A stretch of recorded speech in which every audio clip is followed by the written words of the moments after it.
పూర్తిగా చెప్తున్నానంటే వాళ్ళ మీద జరుగుతున్న హింస అనేది కుక్కల మీద కూడా జరగట్లేదు. పాపం వాటిని మేము తిండి కింద పెట్టేసి వాళ్ళకి ఎలాంటి ప్రొటెక్షన్ లేకుండా అసలు వాళ్ళు ఎప్పుడు పుడుతున్నారు, ఎప్పుడు పోతున్నారు.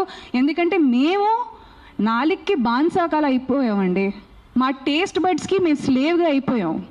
ఆయన వచ్చి ఇప్పుడు క్వశ్చన్ చేశారు కదండి కోడిల గురించి, మేకల గురించి. ఆ మార్పు ఆయనగా తీసుకొని రావచ్చు.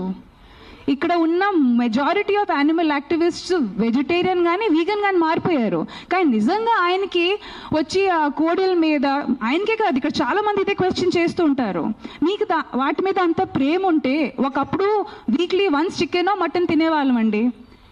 ఇప్పుడు ప్రోటీన్ పేరు మీద కానీ హెల్త్ పేరు కాదు, ఇంకా ఏమంటారు, ముక్క దిగకపోతే అసలు కడుపు నిండదు, లేకపోతే అవన్నీ చెప్పుకుంటూ అది ఫుడీ అనే పదాన్ని మేము పెద్ద గట్టిగా అది ఏమంటారు ఒక లైఫ్ స్టైల్ కింద ఐఎమ్ అ ఫుడీ.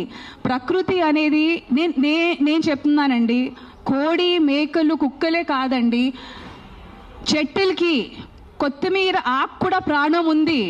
అందుకే పెద్దోళ్ళు చెప్పారు, అన్నం తిండి తినే ముందు ఆ ఫుడ్కి మనం రెస్పెక్ట్ ఇవ్వాలి. ఎందుకంటే అది కూడా మాకు ప్రాణం పోయడానికి తన ప్రాణం త్యాగించింది. సో దాన్ని మనం రెస్పెక్ట్ ఇవ్వాలి.